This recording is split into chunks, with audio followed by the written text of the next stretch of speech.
Hello everyone. Let's meet today with another American novelist and short story writer who is perhaps the most notable member of lost generation of the 1920s. His name is Francis Scott Key Fitzgerald, who is famously known as Scott Fitzgerald or F. Scott Fitzgerald. As I have told you that he is considered to be perhaps the most notable member of lost generation of the 1920s. So the phrase that comes here is lost generation, that we have to understand what lost generation is all about. Actually, it is the generation that come of age during First World War. So it is very much connected with First World War. Lost in this context also means disoriented. Disoriented means one whose direction is not fixed, one who is aimless, disoriented, wandering, just moving hither and thither, directionless. So lost means here we have to talk of the people who seem to be disoriented, wandering and directionless. Why? The question comes, why lost generation? And how is that connected with First World War? See, it's very much clear. Whenever we have to talk of effect of war, everybody knows. See, simply when we fight with someone, we lose our mental peace. If we can lose our mental peace just by fighting with someone, then think of the war or battle. When those kind of things used to take place, and when they take place even nowadays as well. So you can think of the condition of the people. You can think of the psychological condition with which they suffer. So of course, see, when we are happy, we make different plans for our future. But when we confront with death several times,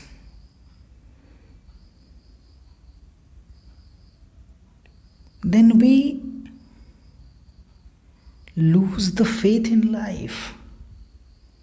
We don't know what to do.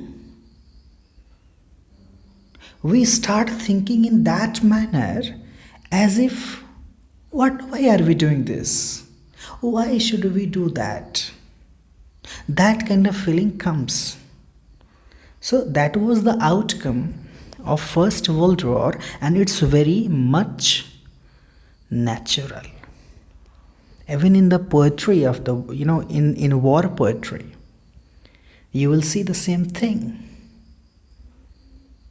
When you read The Wasteland, which was published in 1922, you will see the same thing, how the land has become waste, why the people has become that much spiritually degraded, that much spiritually degenerated, why they have become that much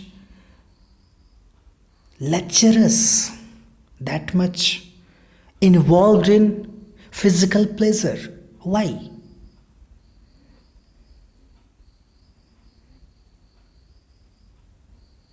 They start thinking in Epicurean manner, as we have Charvak here. Ridam kritva ghritam pibet.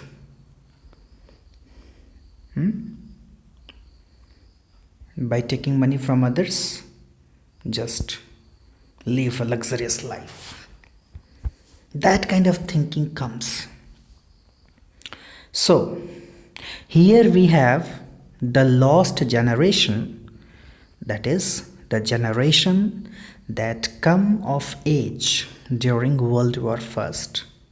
Lost in this context also means disoriented, wandering, directionless. A recognition that there was a great confusion and aimlessness among the war's survivors.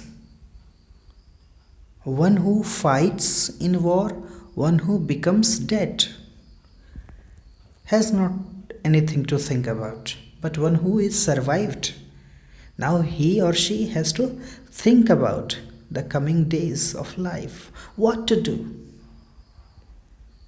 So a kind of great confusion and aimlessness prevails, and that happens for some post-war years. If First World War took place in between 1914 to 1918, so you will see the impact of that in coming decades. And unfortunately, when the world started forgetting the effect and defect, the demerits, the shortcomings, the negative outcomes, the aftermath, the consequences of the First World War, in the next decades, from 1914 to 1918, that First World War ended in 1918, but just after nearly 20 years, in 1939, Second World War started.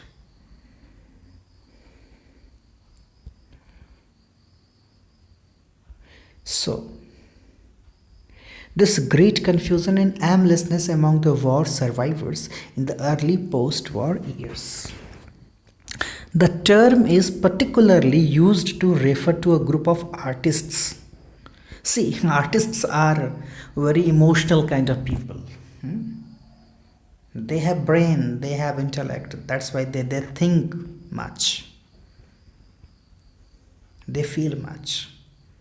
So this term, the lost generation, is particularly used to refer a group of artists and particularly American expatriate writers.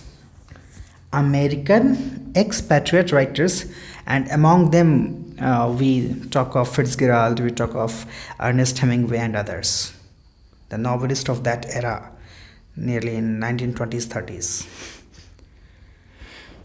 So this term is particularly used to refer a group of artists and particularly American expatriate writers living in Paris. When you will read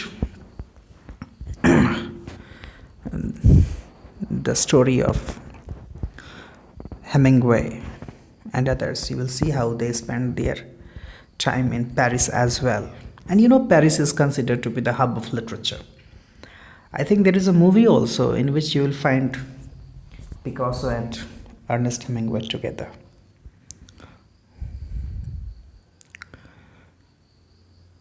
So, American expatriate writers living in Paris during the 1920s, means from 1920 to 1929, that is 20s.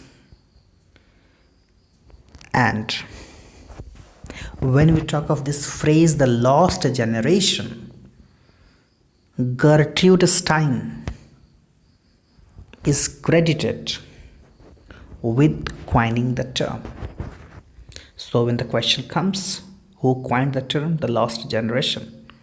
The answer is Gertrude Stein. It was subsequently popularized by Ernest Hemingway. See, sometimes it so happens that a particular term is given by someone else, but some other person makes it popularized. For example, when we talk of objective correlative, the term was not given by T.S. Eliot, but he popularized it. Actually, it was given by some American painter, the term objective correlative, but was popularized by T.S. Eliot. In a similar manner, here we are having the lost generation term given by Gertrude Stein, but it was popularized by Ernest Hemingway. And who doesn't know Ernest Hemingway? The Nobel laureate, the writer very famous for his epigrammatic sentences and beautiful writing, who is known for his Old Man and the Sea or Arms and Man. So Ernest Hemingway, who used it in the epigraph. Epigraph, you understand? Epigraph is a quotation from somewhere else that is taken to describe a particular work of art in a very short, in a very brief note. So Ernest Hemingway used it in the epigraph for his novel. The novel is The Sun Also Rises. It was published in 1926, and there in the epigraph of the same novel you will find this line: you are all a lost generation. You are all a lost generation. So yes, we were talking that this Francis Scott Key Fitzgerald is perhaps the most notable member of that lost generation of the 1920s. I hope now it's clear.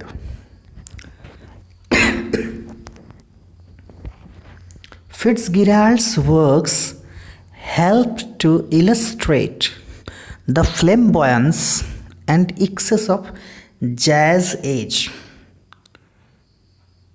Flamboyance means noticeable quality. So by reading his works, we can understand the noticeable quality and excess of jazz is. So now the question comes, what is jazz is? J-A-Z-Z. See, J-A-Z-Z, that is the name of a music, jazz music. Famous one.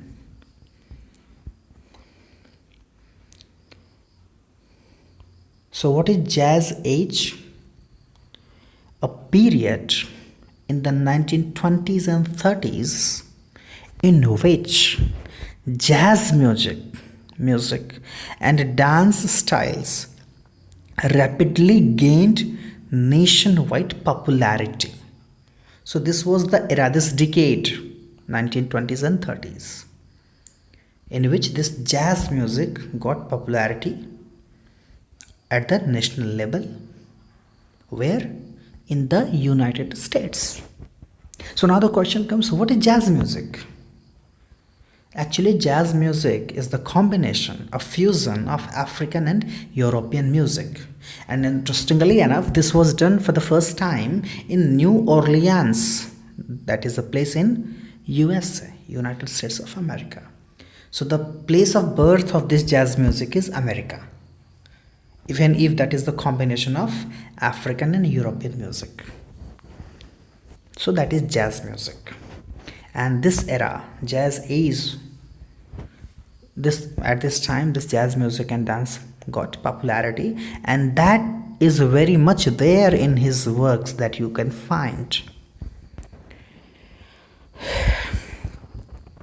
Jazz played a significant part in wider cultural changes in this period.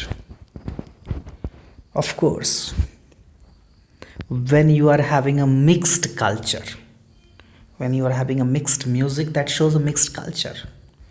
And that's why the beauty of USA nowadays, you can find the people from nearly all the corners of the world there in United States of America. That is the beauty of that place. And that's why you'll find several culture there.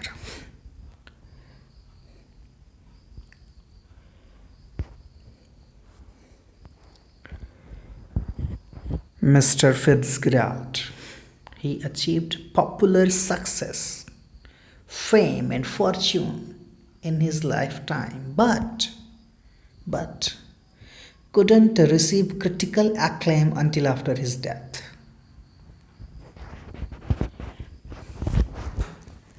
Means this reminds me of Chetan Bhagat. I don't know whether this comparison is suitable or not, because I don't think that Chetan Bhagat has gained that much respect till now as Fitzgerald has gained. But yes, the position is similar. When you read popular fiction, in that popular fiction in English, the names like that of Chetan Bhagat comes.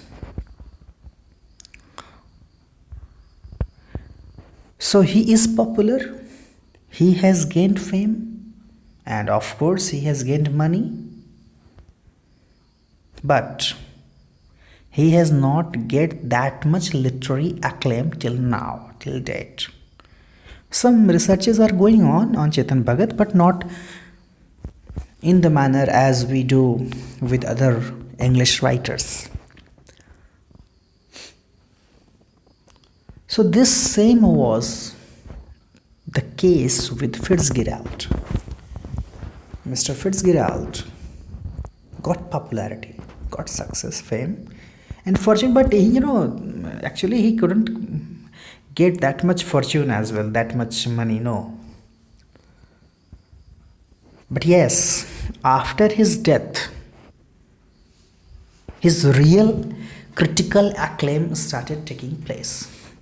And now his reputation is that he is considered to be one of the greatest American writers of the 20th century.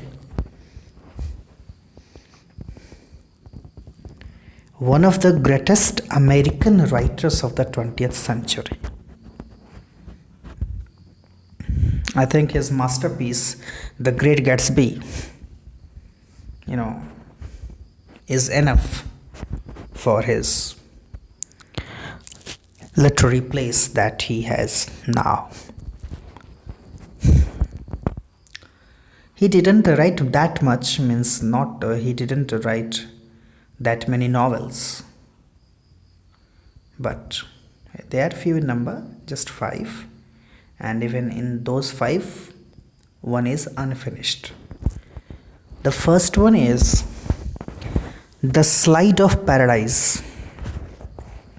The Slide of Paradise. The second novel is The Beautiful and Damned. The third, the most famous one, is The Great Gatsby. The fourth one is Tender in the Night. The fifth one, that is unfinished, that was published posthumously, is The Last Tycoon. I told you in earlier video that the meaning of tycoon is a wealthy businessman. 4 collections of short stories that he wrote, and 164 short stories in magazines. So the question comes, why is the need of writing short stories in magazines? The answer is for removing economic crisis, for fulfilling the economic need. And when we talk of that name of those magazines in which he published those short stories, they are the Saturday Evening Post, Collier's Weekly, Esquire, Esquire. I repeat the names of the magazines: the Saturday Evening Post, Collier's Weekly, and Esquire, Esquire.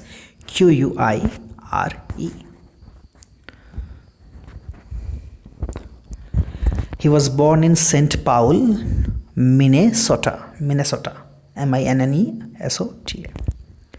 to an upper middle class family. So by birth he was not poor, but he had to confront, economic crisis in his coming days. And when we talk what was his profession, he worked as a second lieutenant in the infantry. Means he belongs to that military. Worked as second lieutenant in the infantry. He was a good friend of Hemingway, another member of American expatriate. As I told you earlier, Ernest Hemingway. They had good friendship, but Hemingway was not happy with Fitzgerald's wife.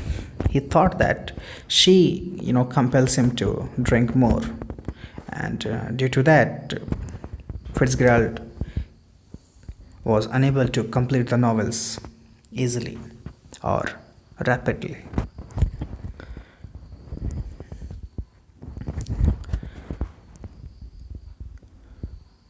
The Great Gatsby, as I was talking of it, now is considered to be his masterpiece, a magnum opus.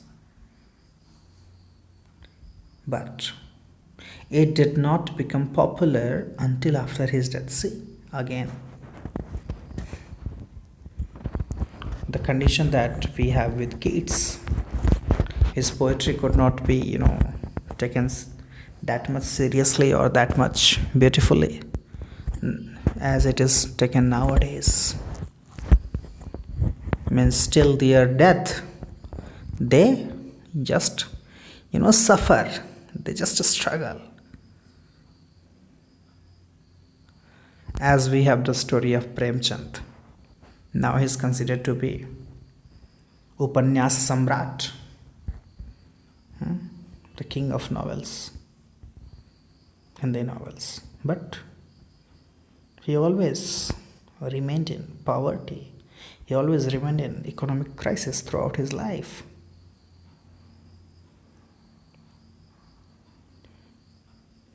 And yes, one interesting thing that we have about Fitzgerald, that he wrote dialogues for Hollywood as well, as Mr. Guljar does in Bollywood. He wrote dialogues for Hollywood as well, but his only screenplay credit is for Three Comrades. He wrote for other films as well, but he was not given the credit. See,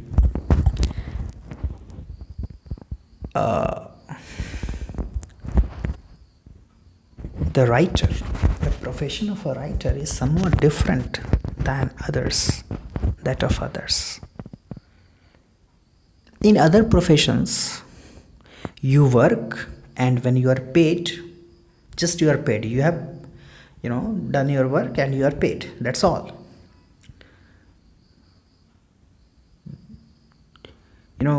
Giving credit is that not that much necessary. For example, if some mason makes your house, you just pay that person. You don't mention it somewhere that this person has made your house. You don't give the credit. But what about writers? It is expected that even after their payment, they must get credit for that. But yes, here, see, that is the irony with this great persona. He wrote for other, movies as well, but couldn't get credit. But yes, he got a screenplay credit for his Three Comrades writing. For most of time, he had economical crisis in his life, and had a bad habit of heavy drinking as well, and that ultimately made him suffering with tuberculosis, and that ultimately became the cause of his death.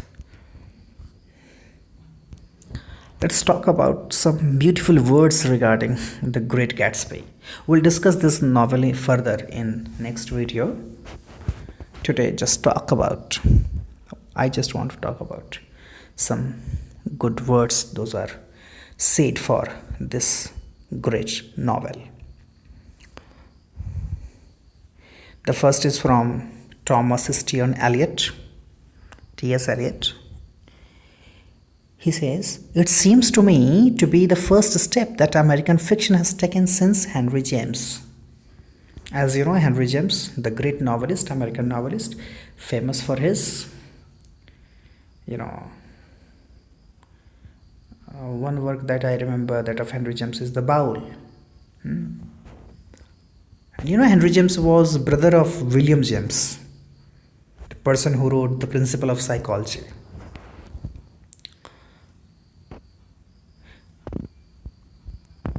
So T.S. Eliot says, "It seems to me to be the first step that American fiction has taken since Henry James." It means after Henry James, he considers this work as the next step. And what is the word of Richard Yates? Richard Yates, Y-A-T-E-S. He is considered to be a writer often compared to Fitzgerald. He says about it, and it should be quoted in exam as well. When you have to write about The Great Gatsby, you can quote this. "The most nourishing novel the most nourishing novel read, a miracle of talent, a triumph of technique." So basically he talks of the technique and writing style here.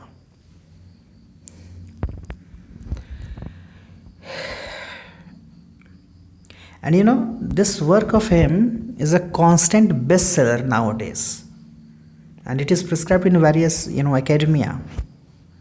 And one interesting thing that I found, that 5 films has been made on this novel with the same name. The most recent one is that of where the lead role is played by Leonardo DiCaprio.